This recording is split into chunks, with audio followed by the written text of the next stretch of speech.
Compatriotes congolais, nous voici une fois de plus au rendez-vous pour parler de la République démocratique du Congo.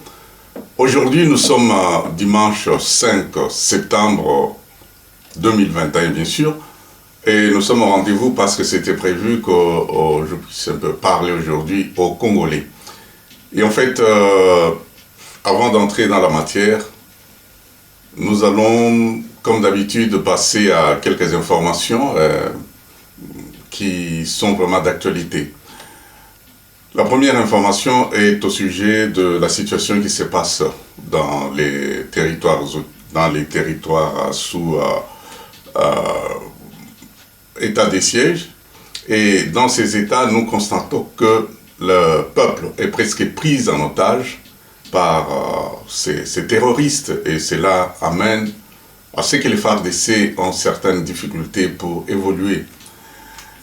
Vous savez bien que dans cette partie de la République, ce sont deux générations qui ont été sacrifiées depuis 1994, bien sûr, avec la situation de la guerre au Rwanda, le génocide, tout ça, et il y a eu cette situation des gens qui sont entrés, et 20 ans après, vous voyez, il y a les enfants qui sont nés là-bas et grandis, et donc ils connaissent que ça comme survie. Donc ça fait 25, plus de 25 ans, donc c'est deux générations. Et tout cela n'est pas facile, et c'est ce qui fait qu'il y a une complicité entre la population et tous ces rebelles-là, parce qu'il fallait survivre dans cette situation. Et cette complicité ne peut que continuer. Et c'est là ce qui rend un peu la vie difficile. Et donc il y a une sorte d'alchimie là-bas où il est très difficile de distinguer qui est réellement ADF et qui est réellement ce Congolais qui a été obligé d'être dans cette situation. Et pour ceux qui pensent que cela va terminer très vite, ce n'est pas facile. Ce qui sera facile, c'est de recourir à la situation, à la stratégie de M. Mobutu, et ce qui n'est pas une bonne chose d'ailleurs.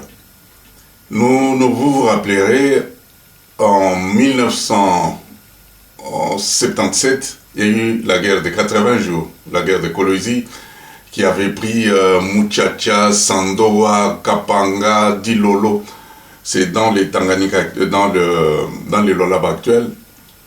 Et il y avait une sorte d'alchimie entre les rebelles qui sont venus et la population qui était sur place.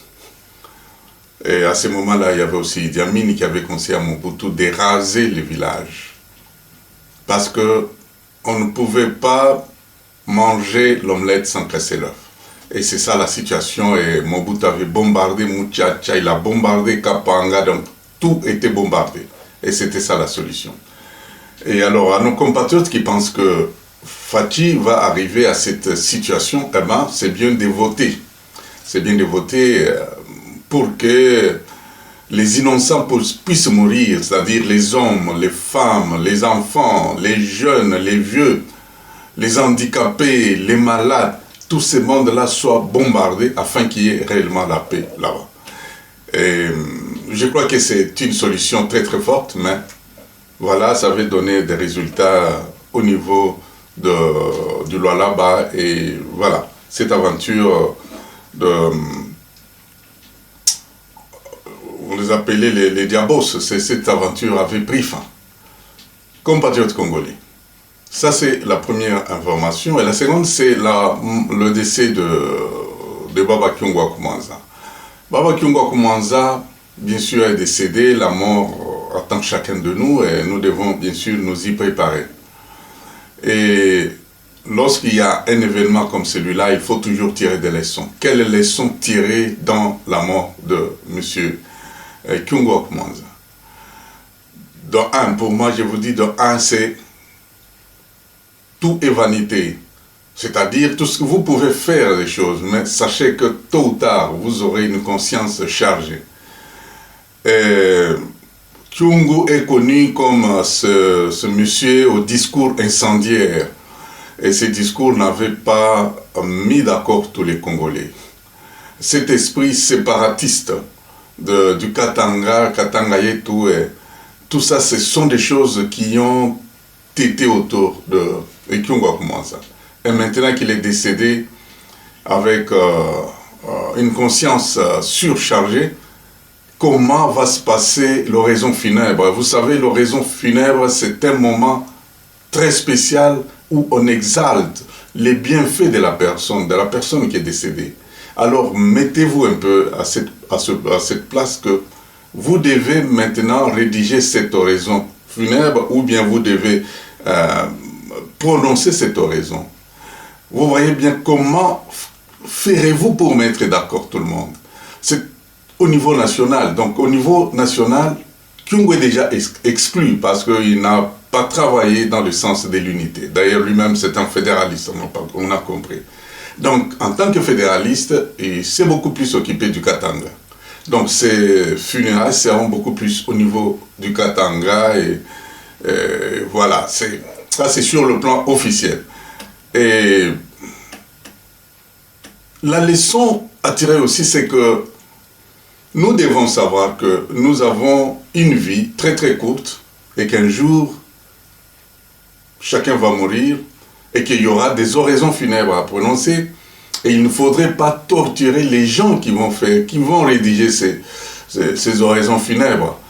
Le cas par exemple de Mobutu. Mobutu c'est un monsieur, il a été grand, tout ça, mais est-ce que son oraison funèbre va-t-il captiver la masse? Va-t-il... Non, nous risquons de se contredire, que celui qui est en train de prononcer cette oraison funèbre ne sera pas dans la pure conscience de lui-même, parce qu'il dirait que non, ce que je suis en train de dire, je mens à notre peuple. Et très souvent, donc préparons notre décès, préparons l'après-nous. Et qu'en Lingala, on dit tout simplement « ete ya biso nyonso ». Parce que lorsque vous faites les bouzobéries, ces bouzobéries vont vous suivre. Ne pensez pas à la population qui vous accueille, qui vous applaudisse, non. Mais il faut poser des actes, des jalons de nature à ce que votre perte soit vraiment une perte pour la nation ou pour les coins.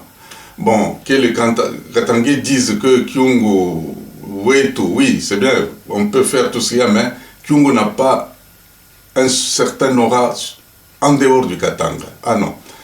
Voilà, compatriotes congolais, les deux informations à vous donner, parce que c'est comme ça. Nous devons être un peu clairs dans cette chose-là. Il n'est pas encore inhumain. Il s'est battu. Nous pouvons voir le côté positif. Ce sont des gens qui ont dit non à Mobutu. C'est un monsieur très bouillant, un politicien dynamique qui sait s'adapter dans les différentes circonstances. Mais tout cela était au bénéfice d'un Katanga Yetu. Et ça s'est limité à ce niveau-là. Compatriotes congolais, voilà ce que j'allais dire à ce sujet-là. Mais passons directement à quelque chose, à notre sujet du jour. Vous savez que nous avons eu des révélations d'Alain Foka, du journaliste Alain Foka, qui nous parlait d'une certaine sauvagerie qui se passe du côté de la partie est de la République, avec tous ces Asiatiques, ces Indo-Chinois, tout ça. Toutes ces choses-là ont brisé les cœurs des Congolais. Et il y a eu d'autres découvertes à Kinshasa, la découverte dans la résidence de John Numbi, donc des choses qui dépassent toute nature humaine. Est-ce que John Numbi l'a fait contre Kabila et en laissant toutes ces traces? Est-ce qu'il l'a fait? Est-ce que c'était un nationalisme caché pour dire que tôt ou tard, on va découvrir que nous avons un grand ennemi dans le pays, c'est Joseph Kabila. Et il a laissé toutes les preuves. Aujourd'hui, ces preuves sont entre les mains de la justice et je pense que Joseph Kabila ne doit pas se déplacer et il ne doit pas quitter Kinshasa jusqu'à nouvel ordre. Parce que des choses que nous avons vues ne pouvaient pas se faire si lui-même Kyungu n'était pas, si lui-même Kabila n'était pas informé. Compatriotes congolais, c'est cela. Nous allons parler tout ça et nous allons comprendre qu'est-ce que nous devons prendre comme solution pour aller vers l'avant. Mes discours, ou du moins, oui, mes messages ont toujours eu un caractère aussi pédagogique dans le sens de ne pas seulement condamner, mais aussi de proposer des solutions. Donc, aujourd'hui, nous sommes dans le mi-mandat, donc deuxième mi-mandat du président Félix Tshisekedi. Et aujourd'hui, dimanche, nous traversons le 955e jour de son pouvoir et le total des jours pour un chef de l'État, le total des jours est de 1825. Donc ce n'est même pas 2000 jours que les gens s'entretuent inutilement.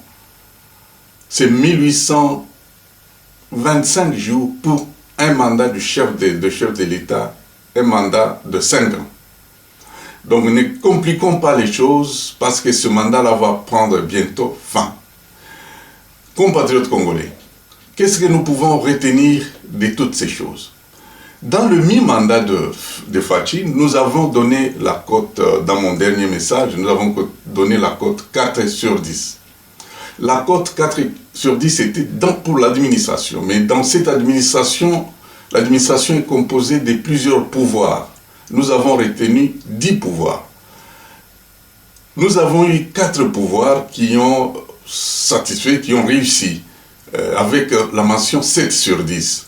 Il y avait le pouvoir, le gouvernement Sama Lukonde, il y avait le Parlement, les 2 chambres, et il y avait l'armée et la gendarmerie, et il y a aussi l'Église. L'Église comme pouvoir, parce que dans la Troisième République, bien sûr, il faudrait qu'on arrive à faire de l'Église un pouvoir dans le sens que c'est l'Église qui s'occupe de l'âme de l'homme. C'est l'Église qui reçoit l'homme à sa naissance, sa formation, et c'est l'Église qui accompagne l'homme dans sa dernière demeure. Donc l'Église, ce n'est pas fait à négliger, c'est très important lorsque nous allons arriver dans la Troisième République. Nous avions donné la cote de 3 sur 10, donc de 7 sur 10, nous sommes arrivés à 3 sur 10 et cette cote est allée au niveau de la justice.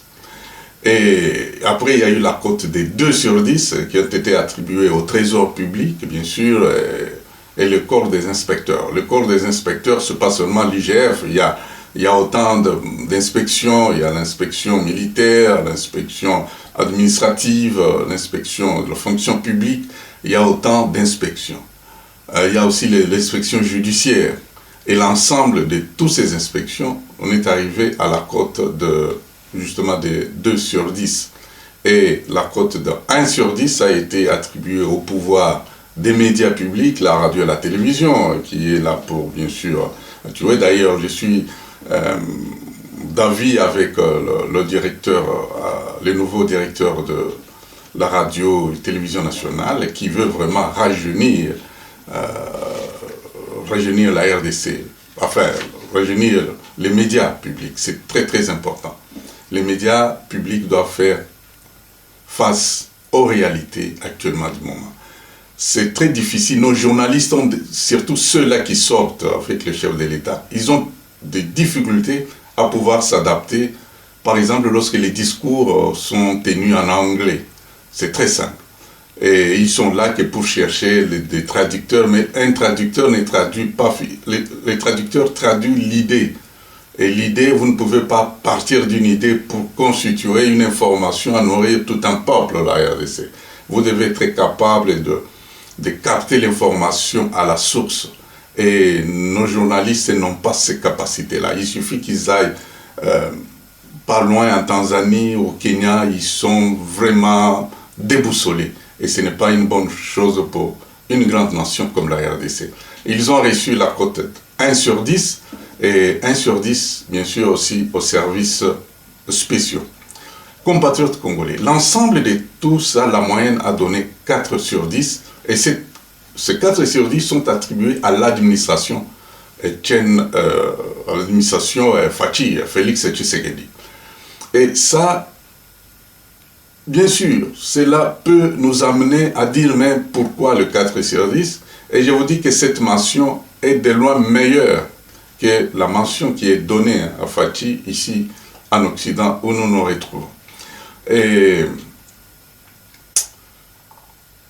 nous avons dit que pourquoi ce premier mandat, Fathi, ou l'administration, je parle de l'administration Fathi, c'est-à-dire l'ensemble de tous ces 10 pouvoirs, les 10 pouvoirs, vous le savez, je parlais du gouvernement, c'est un pouvoir, le Parlement c'est un pouvoir, l'armée c'est un pouvoir, l'Église comme un pouvoir, la justice comme un pouvoir, les corps d'inspecteurs, le trésor, c'est-à-dire la banque centrale, tout ce sont des pouvoirs, les services spéciaux comme un pouvoir, le média comme un pouvoir. Et l'ensemble de tout ça ont donné 4 sur 10. Et pourquoi nous sommes arrivés à 4 sur 10? C'est parce que au courant de ce premier mi-mandat, le Félix ou Fathi a été le fossoyeur de lui-même. Fathi a perdu confiance dans ses collaborateurs. Et on ne peut pas aller de l'avant si, bien sûr, on n'a pas confiance dans ses propres collaborateurs. Et c'est là que nous avons vu, il y a eu un certain dysfonctionnement dans toutes ces choses-là. Et là, ce que nous devons encore dire à ce niveau-là, c'est que au lieu de s'attaquer ou de voir que les 4 sur 10, ça appartient seulement à Fathi, c'est une erreur très dangereuse. Les 4 sur 10 appartiennent à tous les Congolais. Et il appartient à chaque Congolais de pouvoir essayer de tout faire pour détecter et comment aider Félix à avoir la foi dans ses collaborateurs. Parce que cela est très très important. Et Félix, en se recroquevillant sur lui-même, a commencé à faire des inaugurations ici, à écouter des discours parfois avilissants, des discours qui rendent les gens parfois bêtes, parce que vous êtes là à écouter des choses. On a écouté les discours de Tshilé-Gelou, et Fathi a perdu tout son temps à écouter ces choses qui, dans la réalité aujourd'hui, nous montrent autre chose. Donc, ces choses-là, bien sûr, il y a eu ce manque de confiance. Et cela a fait voir maintenant à Fathi une autre image qu'il avait des Congolais. Pour lui, les Congolais pouvaient suivre son exemple. Mais il a vu que non, les Congolais sont autrement. Et ça, moi, je pouvais bien le savoir. Vous savez, il faut être un peu chef pour comprendre comment est la réaction des Congolais. Et cela est fait. Et c'est ainsi que nous allons parcourir le deuxième mi-mandat qui sera beaucoup plus consacré à la préparation des élections et aussi à la campagne électorale, à organiser son état-major, ainsi de suite. Donc, c'est vous dire qu'au cours de ce deuxième mandat, ce mi-mandat, nous n'aurons pas vraiment beaucoup à apprendre, mais sinon que Fathi va préparer sa réélection au niveau sa réélection pour le deuxième mandat. Compatriotes congolais, plusieurs appellent Fathi, il est faible, c'est vrai. Il est faible parce que lui-même s'est retrouvé devant une réalité selon laquelle les Congolais qu'il avait en tête n'est pas les Congolais qui l'entourent, les Congolais qui est autour de lui. Félix, en essayant de calmer les jeux, a puni les combattants de l'UDPS, c'est-à-dire tous les militants de l'UDPS sont punis parce que Félix n'a pas l'entièreté de son pouvoir. Et tout cela, Félix est en train il a avalé ça, et vous verrez cela, cela se fera bien sûr beaucoup voir au courant de son deuxième mandat. Et moi, je dis toujours que Félix, c'est une bombe à retardement. Et ça, c'est vraiment une bombe, parce que Fathi n'est pas différent de Yachichi. Et Yachichi, on l'a vu dans sa manière de voir les choses, parce que vous savez que je suis de formation journalistique et j'ai eu le temps de m'imprégner beaucoup d'Etienne Tshisekedi parce que je suis presque de ce moment-là. J'ai commencé à étudier cet homme qui ne faisait pas... Enfin, c'est un homme qui étonnait tout le monde. C'est un homme qui pouvait dire non à un tueur comme Mobutu, à quelqu'un. Et c'est un monsieur qui a étonné un peu tout le monde. Et il était devenu une curiosité même de la presse. Et moi, à ce niveau-là, j'ai eu le temps de l'étudier. Et j'ai compris 3 choses en lui. La première des choses, c'était la conviction. Ces choses-là que je suis en train de vous dire, vous allez les retrouver dans Félix. C'est que Etienne Tshisekedi avait une forte conviction. Ce que vous appelez, à l'église, on appelle ça la foi. Donc Etienne Tshisekedi avait une foi, une conviction à pouvoir déplacer les choses. Là où les gens voyaient noir, Etienne Tshisekedi voyait toujours une opportunité, une ouverture.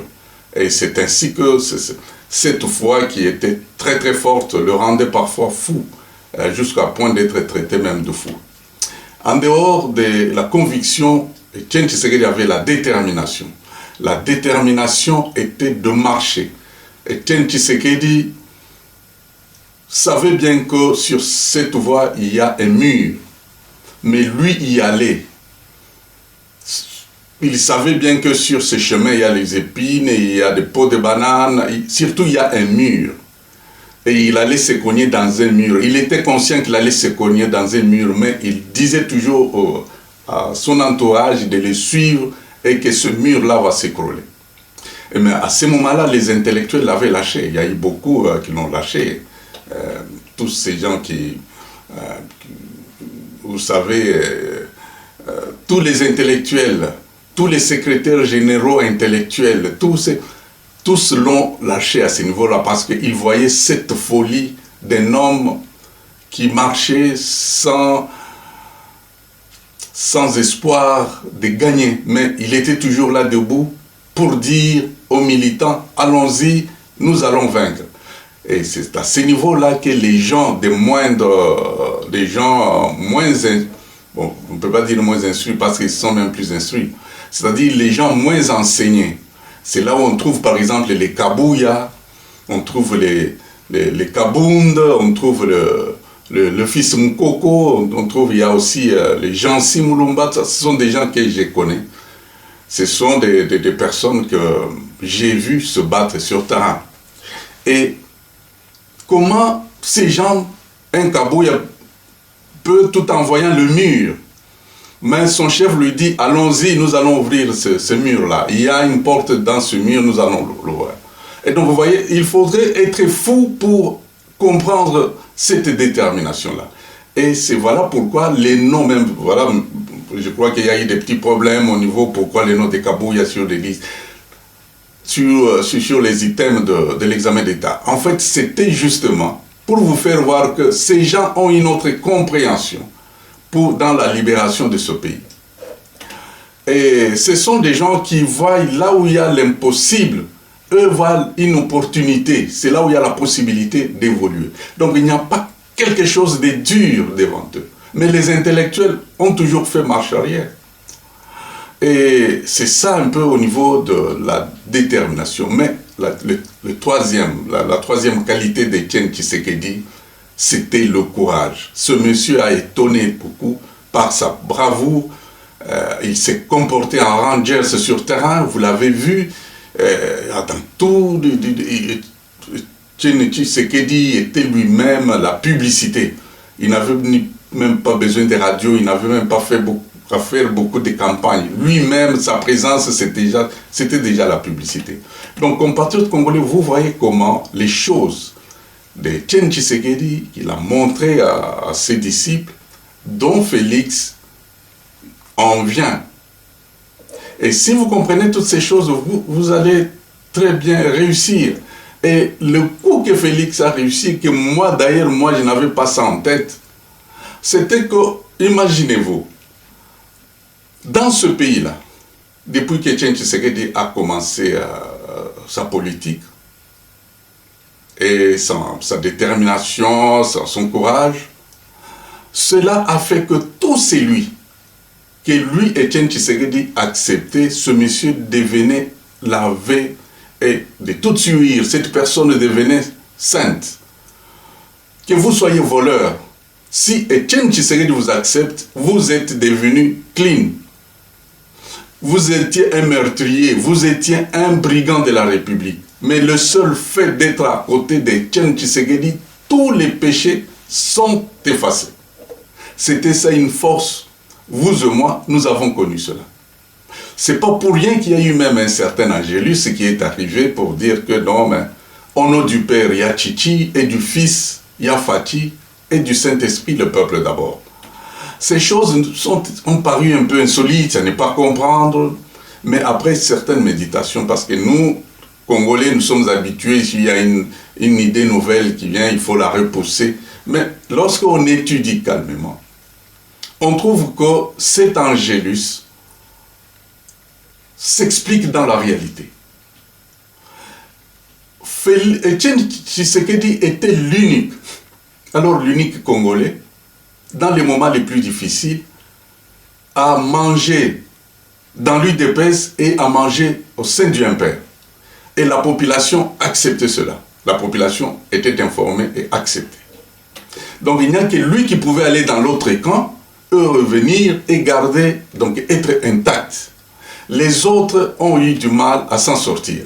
Nous avons Birindwa, nous avons Kibasa Maliba, nous avons Kyungwa Kumaza, tous ont été taxés de moboutistes, de Marcel Iliao, tous ont été taxés de corrompus de moboutistes, sauf Étienne Tshisekedi. Lui-même, c'est cela. Et lorsque nous voyons aussi Fati était l'unique qui devrait aller dans le camp Kabila et revenir et garder la même identité. Ceux qui ont essayé d'y aller, nous avons par exemple les Chibala, les Mavungu, les Olenga, les Olengankoiba, les Badibanga, Semi Badibanga. Ceux qui sont allés ont été condamnés. Il y a même Moubaki qui est allé pour ne fût-ce que causer, il a été banni. Donc il n'y a que il y a Fati qui pouvait aller dans le camp et revenir. Et il y a Fati même, vous savez quelque chose de très important. Il y a Fati n'est pas allé par les 4 chemins, il est allé chez les combattants pour leur dire, écoutez, moi ici, je suis le chef de l'UDPS, eh bien, je vous dis que Kabila, c'est notre partenaire. Je sais que vous n'allez pas l'accepter, mais je vous le dis, Kabila, c'est notre partenaire à partir de maintenant que je vous dis. Et les combattants ont applaudi. Toutes ces choses-là, vous allez me dire, non, c'est le tribalisme, donc il n'y en a pas, parce que Badibanga du Kassai, Chibala du Kassai, il y en a beaucoup, Olengangoye du Kassai. Mais le problème qui est là, c'est que ces gens, ils sont qu'à deux. Il y a Fati, et donc il y a Tchitchi et il y a Fati, ce sont les deux seulement qui ont eu le temps d'aller dans l'autre camp et de revenir et d'être intacts. Donc il n'y a que les deux qui pouvaient par eux déchirer le rideau du temple. Nous étions dans ce pays qu'il n'y avait que l'UDPS ou rien. Ceux qui étaient dans l'autre camp étaient des diables. Et ceux qui étaient dans l'UDPS étaient des saints. Et beaucoup de générations, 2 générations, ont ça dans leur tête. Que tout ce qui n'est pas du père, c'est du vol, c'est criminel, c'est négatif. Et avoir quelqu'un qui y va et qui retourne et qui soit intact, c'est quelque chose qui devrait nous étonner tous. Il ne s'agit pas de tribalisme. Il n'y a pas de tribalisme. C'est un charisme qui est arrivé à cette adoration, à cet angélus qui dit au nom du Père il y a Fati, et du Père il y a Tchitchi, et du Fils il y a Fati, et du Saint-Esprit, le peuple d'abord. Et le Saint-Esprit, c'est tout ce que vous voyez. Vous avez vu les Kabound, les Kabouya, ce sont des gens maintenant qui ont encore ce temps-là, qui ont encore cette... bon, ils ont encore ce poids de pouvoir aller de l'autre côté, de revenir et d'être encore acceptés. Et cela ne peut pas être le cas, par exemple, de Moubaké ou de quelqu'un d'autre. Tout cela, c'est ça une vérité que nous devons comprendre. Et lorsque, parlant de cette affaire de comprendre le courage, la détermination, c'est que Fathi peut rester seul. C'est là où je disais que bon, Fathi a manqué la confiance dans ses collaborateurs. Il peut être seul, mais il va toujours marcher. C'est quelqu'un qui marchera toujours, même s'il est seul. Il n'a pas besoin des gens, des gens qui ont des diplômes et des diplômes. Non, il n'en a pas besoin. Il a besoin des gens qui aiment le Congo et qui aiment le Congolais. Voilà, si vous remplissez tout simplement les deux critères, vous êtes quitte avec Fathi. Vous n'avez pas de problème avec lui. Mais vous pouvez amener tous les diplômes des grands universitaires du monde. Et lorsque vous êtes voleur, en tout cas, et bon voilà, il y a beaucoup même... les intellectuels ont perdu vraiment leur aura face aux jeunes intellectuels actuellement qui étudient et dont il va autour d'eux que ce sont ceux qui ont étudié qui sont en train de détruire ce pays. Et ça, ce n'est pas une bonne chose. Fathi est là, donc il peut marcher seul. Il n'a pas besoin de tout le monde, de vos diplômes. Donc il faut être avec simplement, ayez tout simplement l'amour du Congo et du Congolais. Voilà, ça c'est très important. Avec Fathi, si vous voulez l'avoir, si vous voulez vraiment que Fathi soit vraiment affaibli, ayez les deux critères, aimez le Congo et aimez les Congolais. Là, vous n'avez pas de problème avec lui. Mais lorsque vous entrez dans l'insulte, c'est ce que je suis en train de voir par exemple avec le camp Fayoulou. Fayoulou ne va pas gagner, avec Fathi il ne va pas gagner. Parce que c'est plus vous insultez Fathi, plus vous le rendez encore très radical. Vous le rendez encore très radical. Et très mordant. Mais Fathi, c'est quelqu'un de très facile. Très facile. Et l'homme qu'il a eu, c'est Kamere. Kamere a eu vraiment Fathi. Et c'est Kamere qui est l'unique qui pouvait dire un mot à Fathi et Fathi le comprendre. Bien sûr, même avec des doutes, mais à la fin, Fathi allait toujours comprendre parce que il a toujours l'esprit de cet amour du Congo et du Congolais. C'est très important. Ceux qui sont en train de faire des insultes, de remplir des documents dans les insultes sur les réseaux sociaux, plus vous continuez à le faire, plus Fathi devient encore très dur. Mais si vous changez là où vous êtes, Fathi va vous accueillir tout en sachant que vous-même, si vous l'avez insulté. Lui, c'est ça. Donc, la carte blanche, c'est aimer le Congo, aimer les Congolais. Eh ben, vous êtes parti, vous êtes bien. Donc, voilà. Pourquoi Fathi sera encore très dur? Parce que Fathi a mis... Pourquoi Fathi s'endurcit? Il devient très dur face à ceux-là qui lui rendent la vie difficile. C'est parce que lui-même s'est battu. Il s'est battu seul. Il s'est battu seul. Même Kamere l'a abandonné à un certain moment. Il y a eu deux morts là-bas, il y a eu le vol. Kamere ne l'a pas beaucoup aidé, mais Kamere était parmi les gens qui pouvaient être influents auprès de Félix. Aujourd'hui, Félix n'a pas un Congolais influent autour de lui. Si ce n'est que la carte là que je vous donne, aimez le Congo, aimez les Congolais, là, Fathi est avec vous. Parce qu'il n'y a personne en dehors de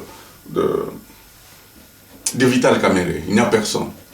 Il s'est battu seul. Il s'est battu dans les camps des Numbi, dans les Caleb, où il pouvait être aussi tué, on pouvait tout faire contre lui.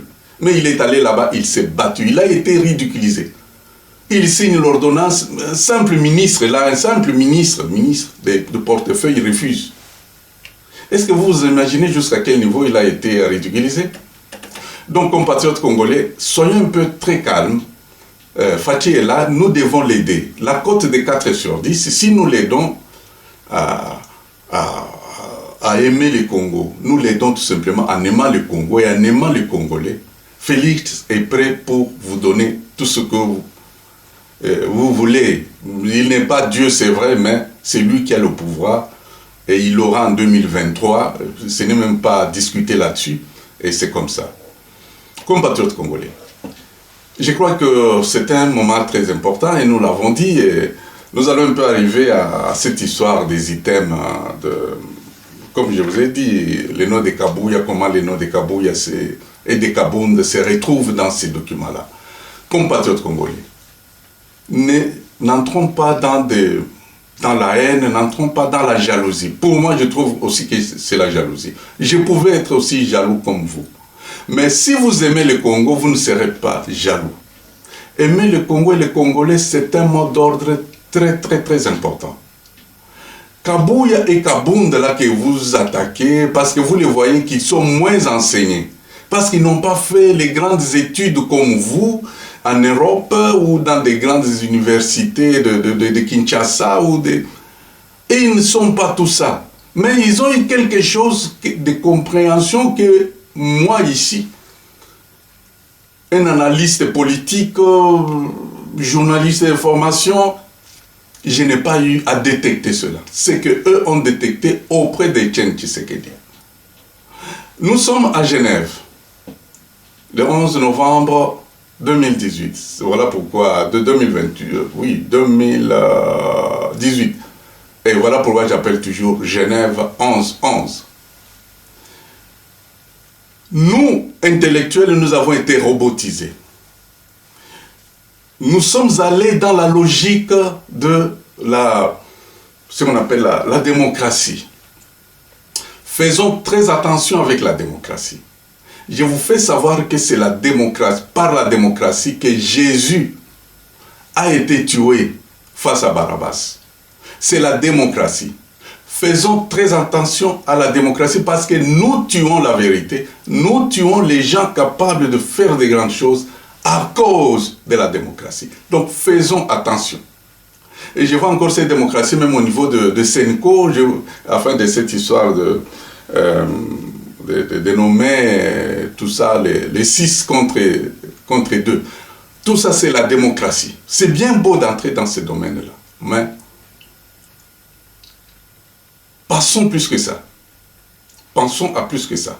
Pourquoi? Parce que en Genève, ceux qui étaient là, c'était bien sûr la démocratie. Qui était sorti? C'est Martin Fayulu. Est-ce que nous l'avons vu? Oui. Est-ce que la communauté internationale, tout le monde a parlé, tout le monde a crié? C'était la démocratie. Et Félix avait accepté ça, parce qu'il est né de cette famille.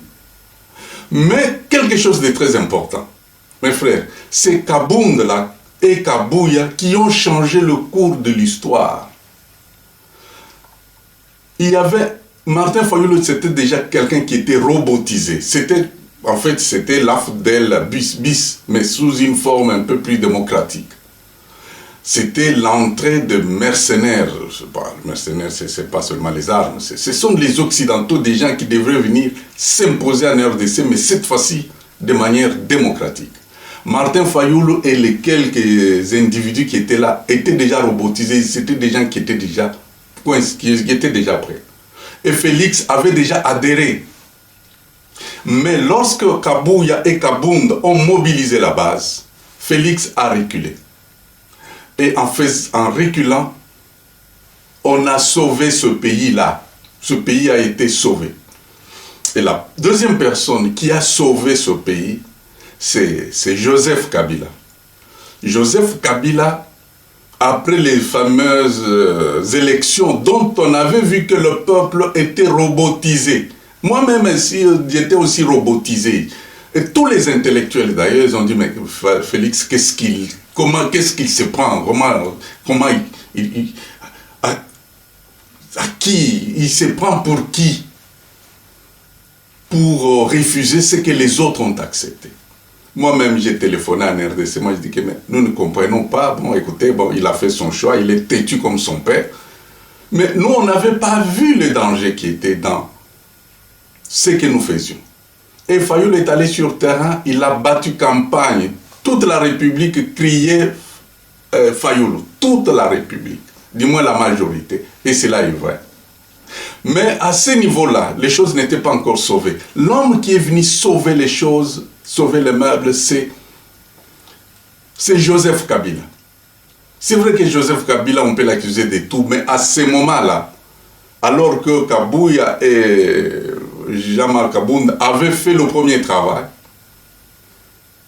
de faire retirer Félix, il y a eu le deuxième travail qui a été fait par Joseph Kabila. Joseph Kabila, c'était que c'est lui qui a donné l'impérium. Parce que l'impérium était donné par les Occidentaux. Vous vous rappellerez en 2011, après les élections, Etienne Tshisekedi avait gagné. On a donné l'impérium à qui? Les Occidentaux sont arrivés, ils ont calmé tout simplement Etienne Tshisekedi, que non, calmez-vous, bon, écoutez, bon, les prochaines élections, nous allons voir, mais calmez-vous. L'impérium, c'était les Occidentaux qui avaient ça. C'est ainsi qu'en 2011, Etienne Tshisekedi a commencé aussi à chercher l'impérium.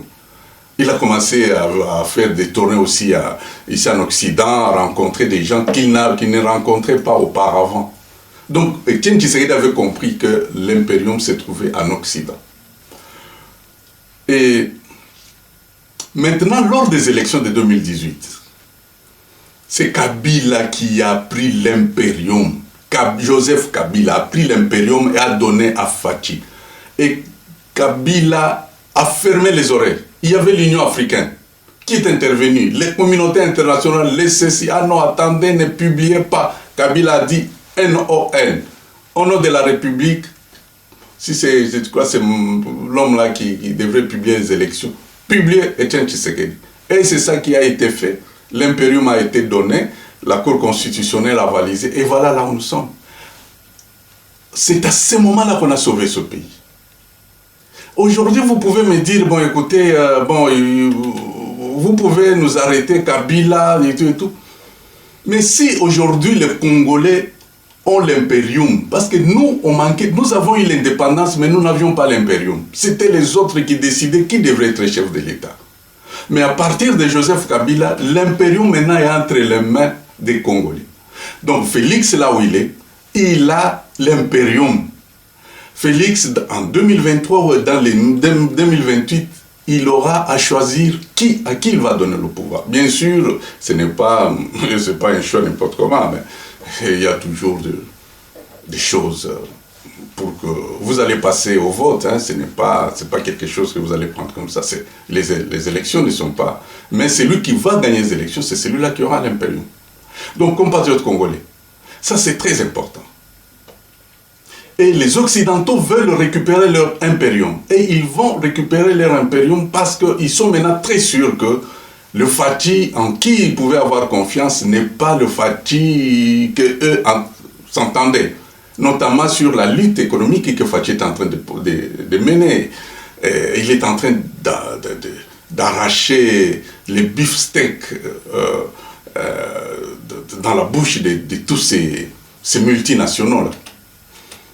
Et tout cela, ce n'est pas quelque chose qui peut les rendre joyeux. Et c'est à ce niveau-là que beaucoup de choses vont maintenant se passer au courant de ce deuxième mandat. Et au courant de ce deuxième mandat, il faudrait créer un casus belli. Parce qu'il faut arracher ce pouvoir, il faut arracher cet impérium. Et on ne peut arracher cet impérium que dans le dialogue.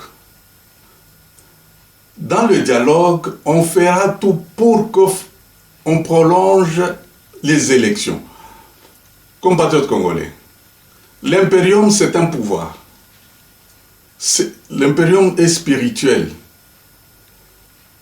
Cet impérium ne s'exerce que dans un mandat. Dès que votre mandat termine, l'esprit vous quitte.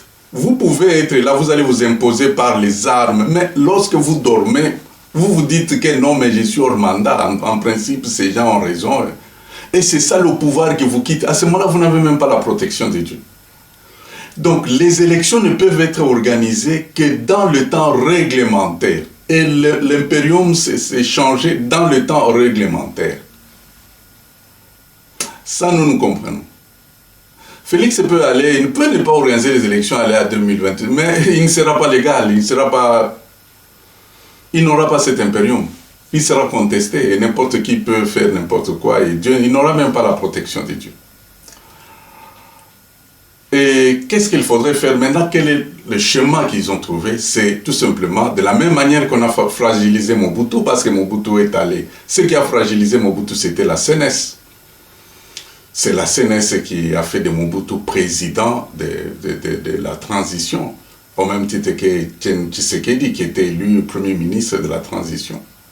Donc à partir de la CNS, il y a eu, bon, la CNS c'est la conférence nationale souveraine qui s'était tenue après qu'on ait démocratisé notre pays, le 24 avril 1990. Alors, ce qui avait fragilisé Mobutu, c'était l'affaire Lititi Mboka. Mobutu était déjà hors mandat, son mandat a été terminé il y a longtemps. Bon, il avait un mandat, je ne sais pas moi, de 5 ans ou de 8 ans. Bon, il pouvait se donner des mandats comme il voulait. Mais je sais que son mandat avait pris fin et on a organisé cette affaire de Lititi Mboka. C'était un casus belli qui a fait que Mobutu perde le pouvoir. Parce qu'à ce moment-là, la diplomatie était mise en marche, le socialiste belge s'était mis debout et pour dire non, NON, Mobutu a tué, il a massacré les étudiants. Et je vous fais savoir qu'il n'y a aucun étudiant, du moins, s'il y a eu un ou deux qui sont morts, c'est vrai, mais pas dans le cas de Lititi Mboka, parce que les étudiants qui ont fui, parce qu'on devrait faire retourner les étudiants dans leur milieu d'origine, dans leur province, et les Kassaïens qui sont arrivés, nous leur avons demandé s'il y avait un ou deux qui manquaient parmi eux, parce qu'ils se réunissent souvent dans des comités et des associations. Et il n'y a aucun Kassaïen qui était mort à ce niveau-là. Je ne sais pas dans les autres, Bakongo ou Maniema, je ne sais pas, mais en tout cas, aucun Kassaïen n'était mort dans les Lititi Mboka. Mais la presse internationale avait parlé de plusieurs morts, de plusieurs tués, de ceci. Et voilà, la machine avait commencé pour arriver à mettre fin au pouvoir de Mobutu et l'amener au discours du 24 avril 1990. Il y avait Lumumba qui était aussi le casus belli. On avait dit de lui, ah non, lui c'est un communiste. Donc Lumumba a été tué comme un communiste. Or, il n'était même pas communiste. Dans ses discours, il disait que mais, nous voulons être nous-mêmes, bien sûr, décidés par nous-mêmes, mais nous allons collaborer avec vous, et ainsi de suite. Tout cela, on ne n'était pas écouté. Bon, voilà, il a été tué comme ça. Donc, il faut toujours chercher un casus belli. Et le casus belli, ici, maintenant, ce que les Occidentaux cherchent, c'est qu'ils n'ont pas oublié les accords de Genève 11-11. Ça, mettez-nous bien d'accord à ce niveau-là. Ils n'ont pas oublié cela. Si vous pensez qu'ils ont oublié les accords de Genève, vous vous trompez. Et si vous pensez qu'ils ont oublié la feuille de route de Fayoulou, des sorties de crise, vous vous trompez également. Ces documents sont sur la table. Et pour que ces documents aient la valeur, il faudrait un casus belli, parce que ce sont des preuves. Et pour avoir ces preuves-là, il y a maintenant cette histoire de la marche du 15 septembre.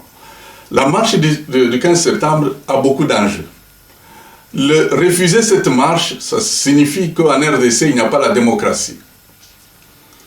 Accepter cette marche, c'est aussi accepter les dangers que cela va entraîner, notamment mort d'hommes.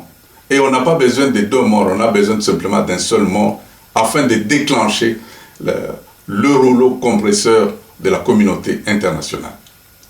Et ce qui est encore très dangereux dans tout ça, c'est que même si on mettait les policiers pour garder, mais il y a les Karine Lokeso dans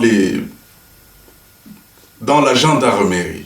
Hein, moi j'appelle ça la gendarmerie, c'est que vous appelez la police. Ce n'est pas la police vraiment, là c'est la gendarmerie parce qu'elle est nationale. La police est de proximité. Hein. Il y a une police de la ville de Kinshasa, une police de Mbujimai, une police de Lubumbashi, une police de Kisangani. C'est comme ça. Et la police est gérée par les administrateurs, par le gouverneur, voilà, la province. Mais ceux-là que nous avons, ce sont des gendarmes. Et ces gendarmes, parmi ces gendarmes, il y aura les Lokeso, les Karine Lokeso, qui seront peut-être en civil et qui vont commettre des bavures. Et ces bavures seront vues au niveau international et la machine sera déclenchée. Compatriotes congolais, voilà les enjeux du 15 septembre et nous devons être très très prudents à ce niveau-là. Dans toutes ces choses ici, est-ce que ce que nous sommes en train d'apprendre, est-ce que faut-il que Félix Fachi puisse passer au forcing? Faut-il accepter le dialogue? Parce que tout ça, c'est pour arriver au niveau du dialogue. Comme je vous ai dit, Fachi ne doit pas avoir le pouvoir qu'il a. Parce qu'il a le pouvoir, d'abord, et puis il y a la constitution, et puis il a le peuple. Donc, ce serait quelqu'un qui sera ingérable. Et puis, il vient d'une personne très forte, Etienne Tshisekedi. Tout cela, c'est... Non, il trouve que dans l'avenir, nous risquons de ne plus gérer ce pays-là. Il faut pour cela l'amener au dialogue. Et le dialogue, on doit le chercher à partir du casus belli qui va se passer le 15 septembre. Compatriotes congolais, est-ce qu'il faut-il demander à Félix d'aller au dialogue ou d'aller justement au forcing? Moi, d'après l'expérience que j'ai, je demande tout simplement à Félix Tshisekedi de prendre la voie du forcing. Il n'y a que le forcing qui va sauver ce pays. Sans le forcing, nous allons tout perdre. Pourquoi? Parce que si nous devons aller au dialogue, il n'y a pas d'interlocuteurs valables et crédibles qui seront là. Il n'y en a pas. En RDC, vous allez causer avec quelqu'un, mais le lendemain, ce qu'il va vous faire, vous ne comprendrez rien. Ça, c'est la première question. Est-ce que il y a les interlocuteurs valables ou crédibles? Non, il n'y en a pas. Deuxième question. Est-ce qu'on peut résoudre le problème de la RDC à travers le dialogue? Moi, j'ai dit, dans le cas d'espèces, non. On ne peut pas faire le dialogue. Pourquoi? C'est pour éviter, justement, comme raison. Une des premières raisons, c'est qu'il faut éviter la ruse. La ruse est très forte dans les Congolais. Premièrement, c'est que les Congolais,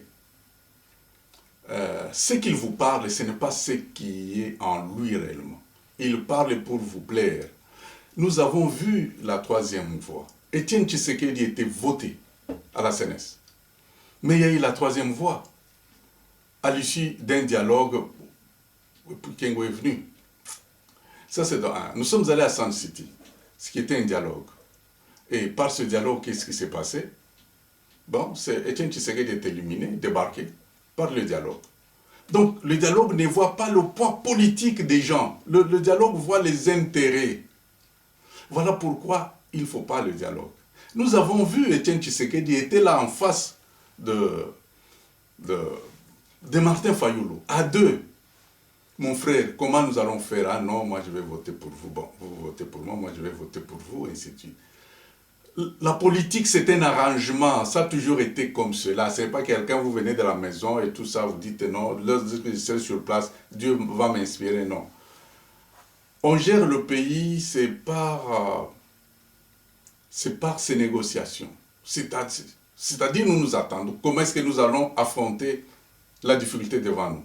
Fayoul confirme à Félix que voilà, moi je vais voter pour vous. Donc ça c'était déjà ok, parce qu'il fallait... bon, il ne pouvait pas s'entendre à la voix quand même de Kamere, parce que Kamere et Félix, d'ailleurs ce sont des chiens et chats. S'ils se sont entendus, c'est... je ne sais pas. Mais naturellement, ils ne s'entendent pas. Naturellement, ils ne s'entendent pas. Donc, vous avez vu qu'il n'y a pas d'interlocuteurs valables dans un dialogue. Donc, dans ce pays-là, pas de dialogue. Ça, c'est la première raison. Deuxième raison, c'est le glissement. Nous devons éviter le glissement. Je vous ai parlé sur l'impérium. Si l'impérium dépasse les temps révolus, les temps normal d'un pouvoir de 5 ans, ah ben, c'est fini, l'impérium est parti. Il s'envole, hein? L'impérium s'envole et s'en va. Et qu'est-ce qui va se passer dans ce dialogue? C'est le glissement. On va pousser, tiens, tu sais, parce qu'il y aura la majorité, le Félix, pour aller dans le glissement. Or, lorsqu'on glisse au-delà, alors c'est fini. Félix n'aura plus le poids de l'impérium. parce que l'impérium va dépendre maintenant des textes qui seront là, qui disent les textes, ainsi de suite. Or, ces textes seront déjà achetés par la communauté internationale. Donc, dans ce dialogue, il y aura le partage équilibré du pouvoir, donc le partage équitable et équilibré du pouvoir. Donc ça, c'est la deuxième raison qui va nous amener à ce glissement. Et ce glissement va ravir l'impérium. Ça va ravir l'impérium parce que c'est ça, nous aurons vendu notre pays. C'est ça ce qui va se passer le 15 septembre. Troisième raison qu'il n'y ait pas de dialogue, c'est que le dialogue, vous pouvez dire que non, c'est 2 jours, c'est 3 jours, non. Ils seront là pour toujours reporter. Les gens qui étaient dans les affaires de Senco savent comment. Pourquoi on a prolongé, des petites divergences. Non, attendez que nous allions nous arranger et nous avons fait ceci, non. Et tout ça, ça pose des petits problèmes. Donc, compatriotes congolais, évitons le dialogue. Le dialogue ne va pas nous faire évoluer. Nous devons arriver dans la Troisième République par un forcing. Il faut forcer. Nous ne sommes pas encore arrivés au niveau de la Troisième République, compatriotes. Ce n'est pas moi qui le dis, c'est Étienne Tshisekedi lui-même qui le dit. Il dit ceci que la période où nous sommes toujours dans la transition. Nous avons eu la Première République qui était caractérisée par la démocratie. Parce qu'une république, on compte une république à travers des substrats. Il y a des éléments essentiels sans lesquels les choses n'existent pas. Nous avons de 1960 à 1965 la Première République qui était là parce qu'il y avait la démocratie, il y avait un parlement et ainsi de suite. Nous sommes arrivés maintenant dans la Deuxième République qui était un changement, c'est-à-dire les coups d'État, les djalelo, la danse, ainsi de suite. Ça nous a pris beaucoup de temps jusqu'en 1990. Ça, c'était la Deuxième République. Et la Deuxième République a pris fin le 24 avril, bien sûr, 1990. Nous sommes entrés maintenant dans la CNS. La CNS, c'était la transition. Et c'est dans la CNS où on devrait créer des lois pour nous faire entrer dans la Troisième République. Maintenant, qu'est-ce qui s'est passé pendant cette transition? Il y a eu l'arrivée de l'AFDEL. Et Étienne Tshisekedi parle que l'AFDEL, ce n'était qu'un accident de parcours dans la vie politique de la RDC. Donc, jusque maintenant, le premier président de la transition, c'était Mobutu, qui était accepté, parce que Mobutu, il faut bien reconnaître, Mobutu était accepté comme Premier ministre, enfin comme président au niveau de la CNS, au même titre qu'Étienne Tshisekedi, comme Premier ministre. Alors, après lui, maintenant, il y a eu Laurent Désiré Kabila. En fait, l'AFDEL était venu pour nous amener dans la Troisième République. Le deuxième président a été assassiné. Le troisième président de la transition, Joseph Kabila, est arrivé maintenant avec les Kalev, et tous les Pierre Numbi et tout ce monde-là que vous avez vu. Et nous sommes toujours dans la transition. Il a passé le pouvoir à Félix. Nous sommes toujours dans la transition. Donc la transition nous prend ces 4 chefs d'État. Et c'est lorsqu'il y aura les élections en 2023 que nous allons entrer dans la Troisième République. Parce qu'il y a un canevas qui a été tracé. Je crois que M. Mbosso qui connaît, qui est là, nous devons bien comprendre ces choses. Nous avons cette durée, nous avons eu cette longue transition. Ça, on les appelle les présidents de la transition. Les historiens, les politiciens doivent bien comprendre ça. La transition nous a pris beaucoup de temps. Et le premier président, c'est Mobutu. Le second, c'est Laurent Désiré Kabila. Le troisième, Joseph Kabila. Et le quatrième, c'est Félix. C'est Félix qui va peut-être terminer cette histoire de transition pour nous faire entrer maintenant dans la Troisième République. Et dans la Troisième République, la CNS avait prévu ceci, qu'il faut des référendums. Est-ce que nous voulons que la RDC soit un pays unitariste ou bien un pays fédéraliste? Nous devons nous-mêmes décider de cela. Nous devons décider sur les noms du pays. Est-ce que le nom du pays, c'est toujours Congo ou bien Zaïre? C'est une question qui doit être soumise au référendum. C'est le peuple qui doit se déterminer à ce niveau-là. Nous avons beaucoup de choses qui étaient prévues par la CNES. Et puis, les gens qui ont été à la CNES, dont Mbosso, connaissent toutes ces choses. Et ils vont aider, et même lui-même, Félix, connaît que ces choses-là, c'est comme ça que ça va se passer. Alors, lorsque nous allons arriver en 2023, Fati va faire son premier mandat maintenant. Et son premier mandat sera selon la constitution qui sera faite sur place. Est-ce que nous serons dans un pays fédéraliste ou bien nous allons continuer avec le pays unitariste? Tout cela, c'est déjà clair, c'est défini. Donc, comprenons cela. Je peux vous faire même la comparaison avec des républiques. Par exemple, en France, nous sommes toujours dans la 5e République. Ça n'a pas changé. La 5e République a eu 8 présidents. Depuis De Gaulle, nous avons, il y avait Georges Pompidou, Giscard d'Estaing, Mitterrand, tout cela, les Sarkozy. Tout ça, ce sont des présidents de la 5e République parce que c'est un substrat qui est là, qui forme le socle de cette République. Et pour nous, cette transition, le socle, c'est comment entrer dans la 3e République. Bon, voilà, j'ai beaucoup un peu parlé là-dessus, vous comprenez les choses. Donc, jusqu'à maintenant, nous ne sommes pas encore arrivés dans la 3e République.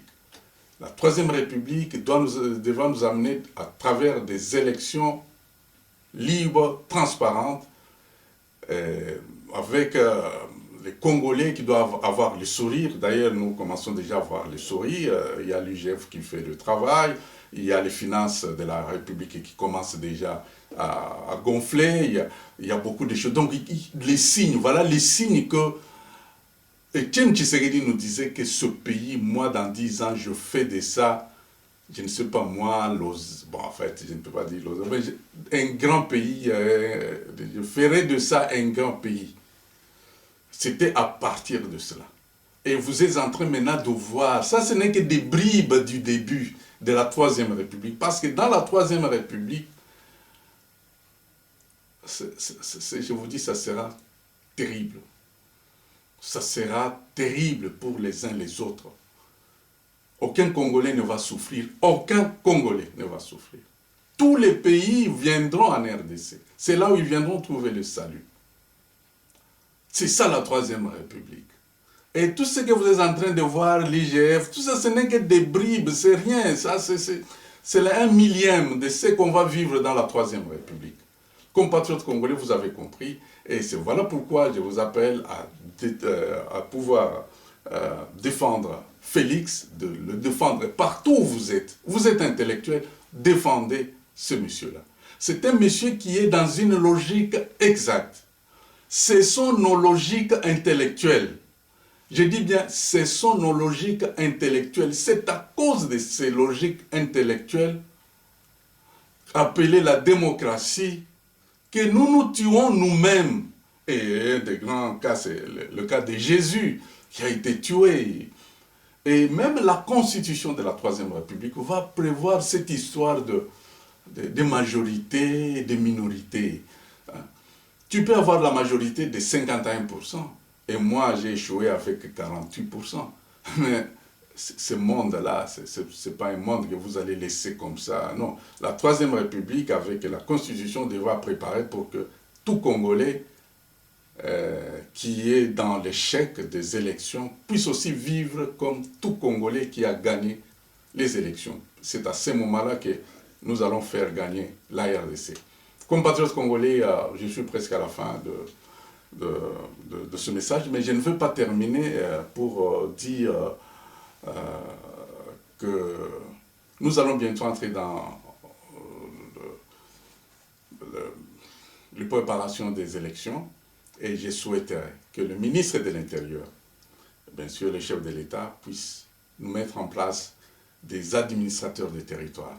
Les administrateurs de territoire ne seront pas des gens politiques. ce sont des cadres territoriaux. Ce sont des gens qui savent faire des statistiques, des gens qui doivent accueillir tous les partis politiques. Parce qu'en fait, c'est les territoires qui doivent être la base du développement de la République. C'est dans les territoires qu'il y a le peuple. C'est dans les territoires où la proximité est là. Les soins de santé, l'éducation, ce sont des choses qui doivent se traiter au niveau des administrateurs. Ce n'est pas une question nationale. Nationale, on peut envoyer les inspecteurs, et puis on peut donner le programme qui doit être suivi, mais ceux-là qui gèrent la population au quotidien, ce sont ces gens-là, ce sont les administrateurs. Alors, lorsque vous politisez les administrateurs, c'est là qu'il y a des conflits, parce qu'il y aura l'administrateur de tel parti politique qui est de telle tribu et qui va défavoriser les autres. Donc, enlevons cette histoire de politiciens au niveau des administrateurs territoires et essayons aussi de les mélanger. Il faudrait qu'il y ait quelqu'un de Kivu qui est au Bas-Congo, quelqu'un du Bas-Congo qui est à l'Équateur. Donc vous ne pouvez pas être un administrateur du territoire dans votre contrée. Non. Essayons un peu de faire ce travail, et ce n'est pas un grand travail. Il y a beaucoup de cadres universitaires, surtout, il y a l'Institut Makanda Mpinga, oui. Il y a l'Institut Makanda Mpinga qui a formé des cadres. Mais essayer de puiser, c'est pour le pays, c'est pas parce que ça vient de l'UDPS, mais l'administration du territoire, c'est l'administration. Il y a la gestion de l'Internet, la gestion des choses électroniques. Le monde a évolué, il faut évoluer avec lui, compatriotes. Voilà un peu ce que nous pouvons dire. Et je sais que tout ce que j'avais à dire aujourd'hui, c'est cela. Et je sais que nous allons arriver dans la Troisième République. C'est une république qui va nous amener du miel. C'est une république, bien sûr, que nous allons vivre et nous serons tous heureux. Que Dieu bénisse la République démocratique du Congo. Que Dieu bénisse le président Félix Tshisekedi. Que Dieu bénisse tout le peuple congolais. Merci beaucoup et à la prochaine. Bye.